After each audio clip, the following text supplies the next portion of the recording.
Hey guys, welcome back to a quick impressions video on Splatoon 2, a long overdue video. I bit this game, last year, and I meant to do a quick impressions video, but I'm running behind doing them. And just my quick thoughts here. I think it's appropriate now that recently Nintendo did a Nintendo Direct where they announced a new DLC coming out for Splatoon 2, which I thought it was a pretty cool announcement.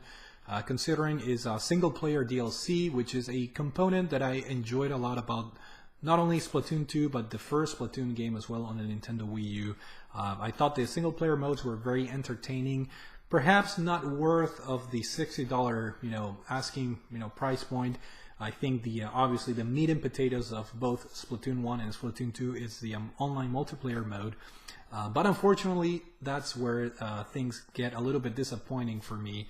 I think both Splatoon 1 and 2 have very fun, first of all, very fun and unique. It's a very fun and unique shooters, in the sense that, you have to, paint the levels, and then you can use the paint to turn into squid form. And that adds a layer of strategy in this game because you can navigate using the your same colored paint, and that it just adds a different layer that other shooters don't have, which it's something that I really appreciate, and I give props to Nintendo for trying something different and fun as far as the typical as opposed to going the typical shooter route and just shooting people and call it a day.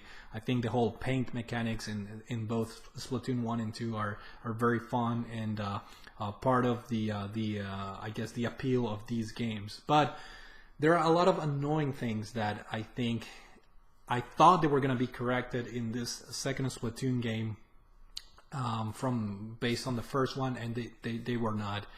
And hence why I treat these games as a better single player experience rather than a better online multiplayer, and I feel like it shouldn't be that way, which is pretty obvious. These are games that are focused on being online multiplayer games, competitive online multiplayer games, and unfortunately for me, Splatoon 2 kind of killed that hype of playing this game online.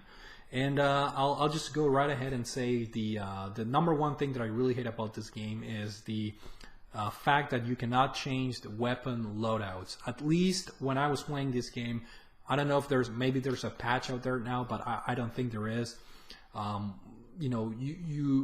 You can only have a weapon loadout, and if you want to change your weapon, you have to exit to the main screen, and that's where you change your weapon. And I think that's very very archaic, and just overall I don't understand that. And the reason I'm saying this is other games that involve more strategy, like Battlefield games, which I'm a pretty big fan, they allow you to change loadouts not only between the levels but within the levels. Like every time you die, you can spawn as a new class, new weapons. You have that freedom of choosing different weapons and classes and whatnot. As Splatoon 2, they lock you on these on the weapon on the loadout you have every time, even after the round ends. When you go to the next stage, you keep the same loadout, which in my opinion is extremely annoying, because the maps in Splatoon 2 are obviously, they have their own different strategies. Some maps are like vertical, for example, and you may benefit in using weapons that are longer range to hit enemies that are in different levels, or some maps are more prone to close quarter combat, so using the roller, for example, may be a better weapon. So me personally, I want to have that freedom of choosing different loadouts, at the very least at the end of each round or game. So that blows my mind that the game doesn't allow you to do that.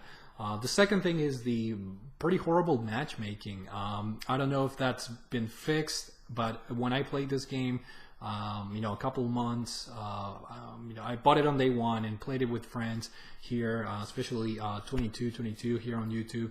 And it was really annoying because we played for a couple hours, and I think we were only the way the game pairs you up with friends, you are constantly not on the same team. You're not on the same team, and I wound up playing against them most of the time, which I thought it was really annoying, because we had the PS4 party chat obviously going on because of the terrible Nintendo Switch implementation for as far as party chat.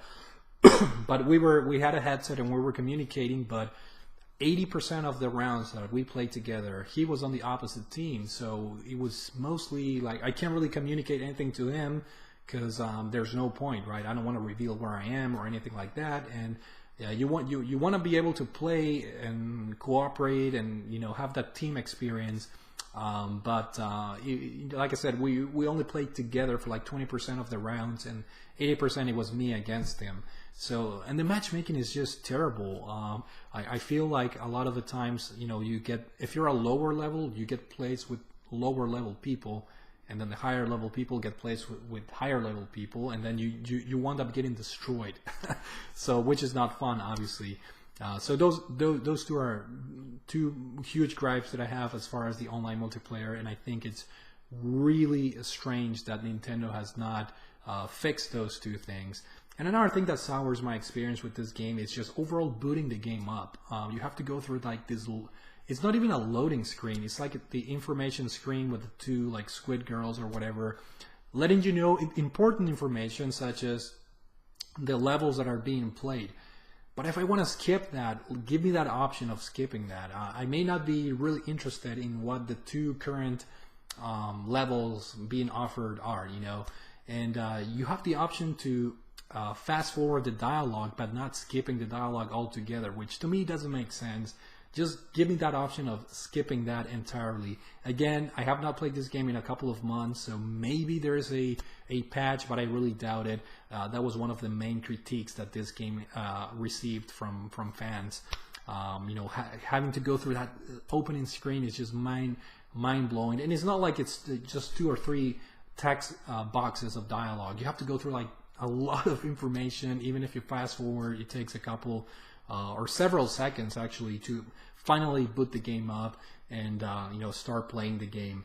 I can happily say though that single player, it's very fun, very solid. It's obviously a very short experience, so which is why I cannot really recommend this game at full price, $60 just to play the single player campaign. I truly think that you have to really at least play a couple of hours on the multiplayer mode, which again, it's fun, but has that amount of annoying things that I mentioned that really just push me away from the experience, which is pretty unfortunate. The single player for this, I thought it was fun. Not as fun as the first Splatoon on the Nintendo Wii U, and the final boss fight in Splatoon 2 was definitely not as epic as the first one. I think the first one still has one of the best final boss fights out of any video game out there. It was just a very fun game. But the levels are fun. You get to use different weapons, so you get acquainted with the different types of weapons that you can buy or unlock in Splatoon 2. So it's highly recommended that you play the single player mode just to get yourself acquainted with the different weapons, and then you can jump into the online multiplayer game. But again, good luck. The matchmaking it's terrible, and there's a lot of very skilled players out there, especially Japanese players that are really, really good at this.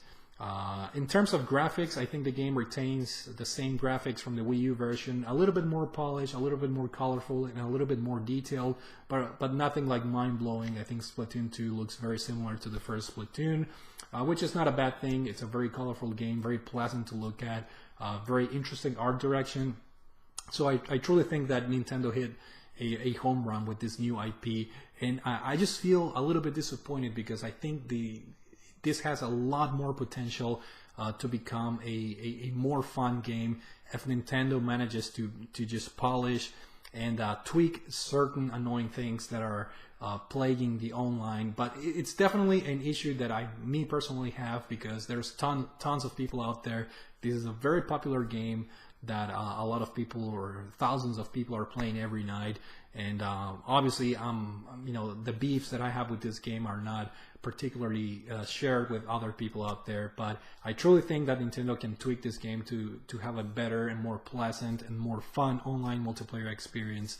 So hopefully with Splatoon 3, if that ever happens, hopefully that'll be a thing. But for now, Splatoon 2, again, myself, I'm a little bit disappointed with this game. It has a solid single player campaign, but not enough for me to recommend spending your $60.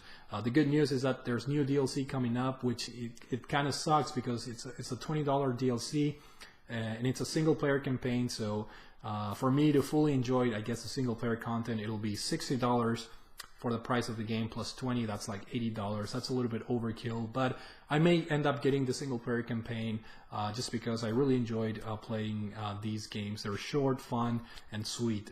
So that's it for now. Hopefully you guys enjoyed these Splatoon 2 impressions. Thank you, and I will see you all later.